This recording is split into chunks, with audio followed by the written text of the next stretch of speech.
To be seated. Shabbat Shalom, everybody. So good to be with you all this Shabbat, be it here in our physical sanctuary or online. Earlier in the service, a few minutes ago, I chanted the Hebrew from Amos in the Haftarah. We're going to have a discussion about that now, so I encourage you now, once again, to turn in your red books back to our reading, which was on page 706 at the bottom. 706 at the bottom in the red book. In this reading, Amos, like other prophets, predicted the downfall of Israel. Strangely enough, the events that he prophesied take place long after his lifetime, so long after his lifetime, that many scholars actually believe this was added to Amos by someone else. In any case, in this week's Torah portion, Kedoshim, HaYam teaches us how to be holy. Does everybody have the same roadmap to be holy as everybody else? Well, the idea of holiness in this Haftarah reading is a little different than in the Torah reading. And people have said that when you combine the Torah with this week's Haftarah, you could say the ideas cancel each other out. But actually, I prefer to think that they complement each other and give us a more complete understanding of what it means to be holy. Because this passage is so short, I thought it would be nice to read it all together in English before we get to our discussion. So we're going to do verse 7 at the bottom of 106 all the way to the end of the reading. Show me, please, in the English. To me, O Israelites, you are just like the Ethiopians, declares the Lord. True, I brought Israel up from the land of Egypt, but also the Philistines from Kaphtor, and the Arameans from Kir. Behold, God has his eye upon the sinful kingdom. I will wipe it off the face of the earth, but I will not wholly wipe out the house of Jacob, declares the Lord. Order and shake the house of Israel through all the nations. One shakes sand in a sea, and not a pebble falls to the ground. All the sinners of my people shall perish by the sword, who boast, never shall the evil overtake us or come near us. In that day will set up again the fallen root of David, and I will mend its breaches and set up its ruins anew. I will build it firm as in the days of old, so that they shall possess the rest of Edom. And the nations once attached to my name, declares the Lord, brings this to pass. Time is coming, declares Hashem, when the plowman shall meet the reaper, and the treader of grapes, him who holds the bag of seed, when the mountains shall drip wine, and all the hills shall wave with grain. I will restore my people Israel. They shall rebuild ruined cities, inhabit them. They shall plant vineyards and drink their wine. They shall till gardens and eat fruits. I will plant them upon their soil, never more to be uprooted in the soil which I have given them. Hashem, thank you. In this week's Torah portion, Kedoshim, HaYam teaches us to be holy. When the Israelites stopped being holy, according to this reading, it shows that they will lose the land of Israel. And yet, some of them will be brought back later after several generations. How do we feel about the idea of people who are righteous losing out on something because of the actions of a majority? How do you feel about this collective idea of punishment?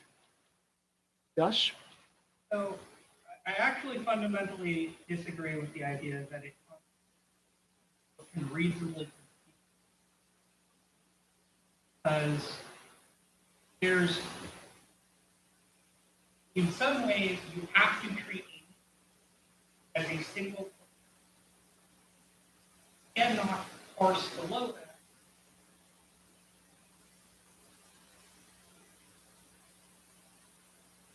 You can't sanction just the bad guys in Russia. You have to sanction just, restrict just the terrorists. Israel have to restrict everybody's movement.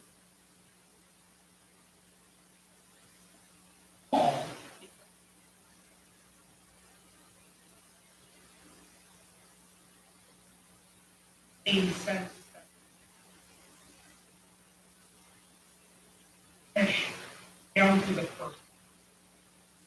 Punish at the level that can be punished. I love that answer, Josh. Thank you. I do wonder, is there a way to punish those who need to be punished, take them out of the land, and keep those who are still able to be there? But it might not be so simple. A whole nation is a single unit. So thank you, Josh, for that wisdom. Can I see your hand, Esther?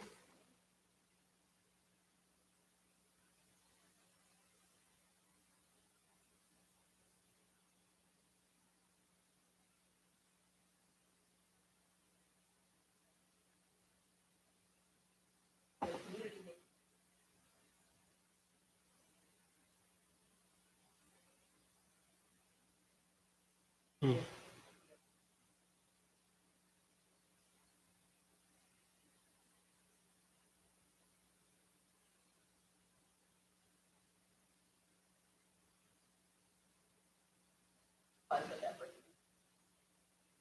There was no way for a month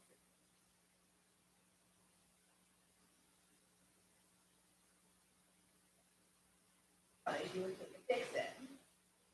Mm. Wow, I really appreciate these ideas. I have tried a few of these questions before. Refreshing, even if you disagree with what they say. Mr. Phil, did I see your hand?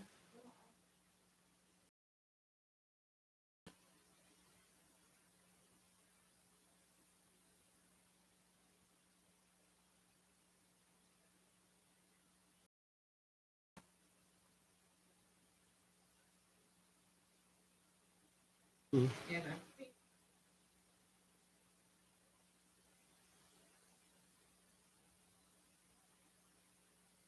Mm-hmm. and every child because of this one. Indeed.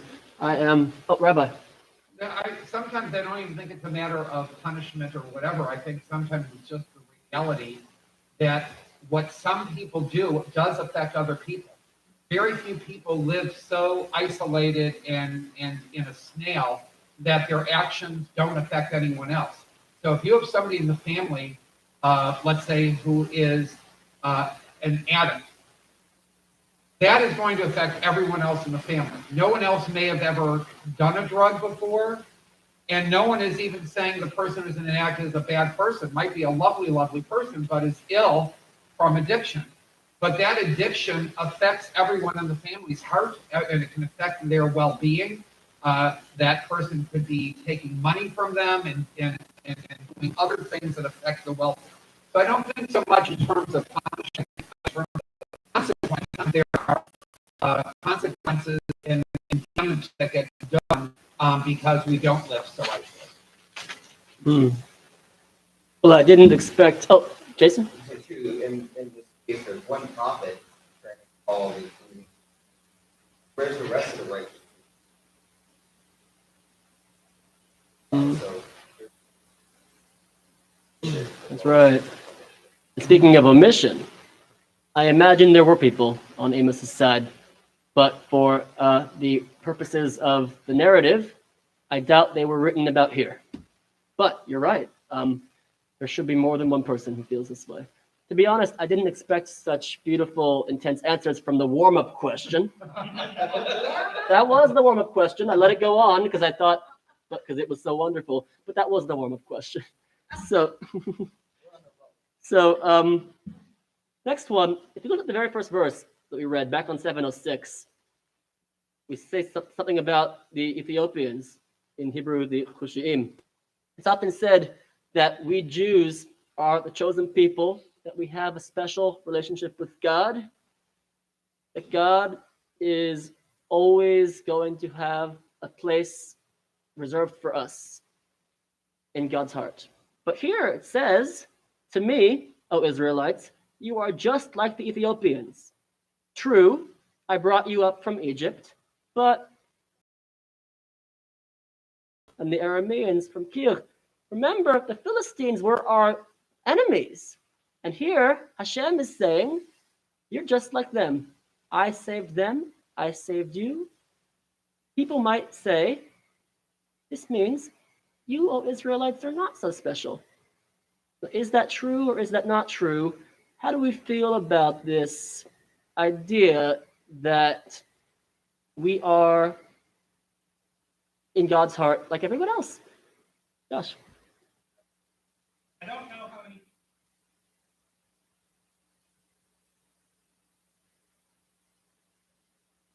Everyone is special.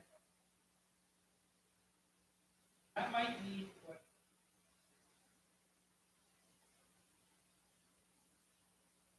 Everyone is special. It just means everyone is special. Like,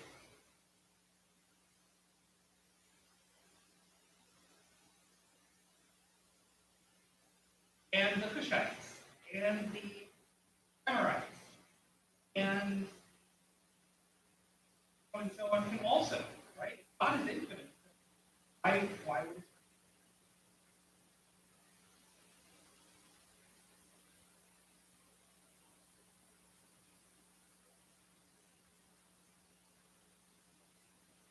all of the others? Yes, Josh, I love that answer. You and I seem to be of one mind on this. Violet, in the Incredibles movie, Violet was wrong. Josh says everyone's special. Violet says that's another way of saying no one is. But we're all special. God does care about us. That does not mean God doesn't care about other people. And we have a very special relationship with God. Just like Phil, your idea of these children. Multiple kids, same parents, the mom and dad, the parents, whoever they are, they love their kids, hopefully equally. But those kids all have a different relationship with their parents. And there are probably things that are special between each kid and their parents that their siblings don't even know is taking place. I have a special bond with my parents. My siblings have one too. I probably don't know the depths of that bond for them, and they probably don't know the depths of my bond. So I think that we are still special, like Josh says. But that doesn't mean that it's an exclusive specialness that nobody else can have. Anybody else want to comment on this?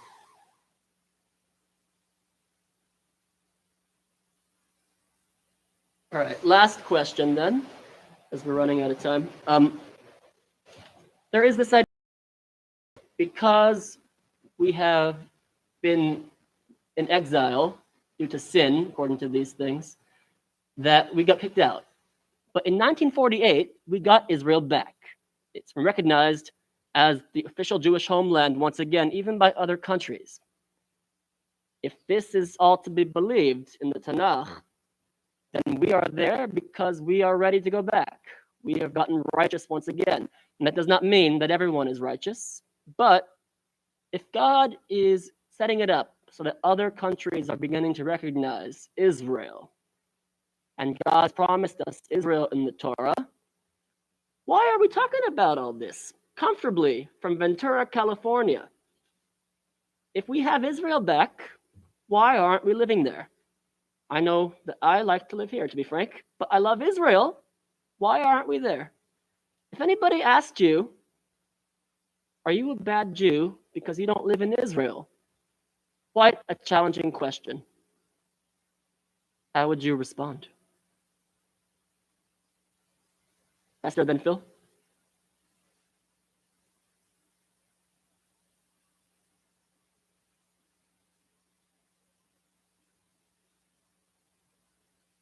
Interesting. You're right.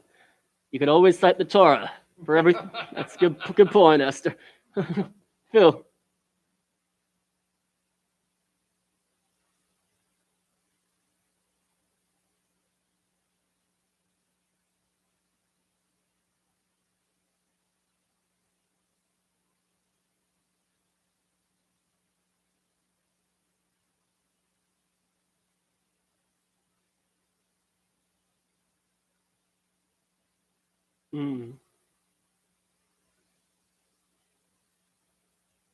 Thank you, Phil.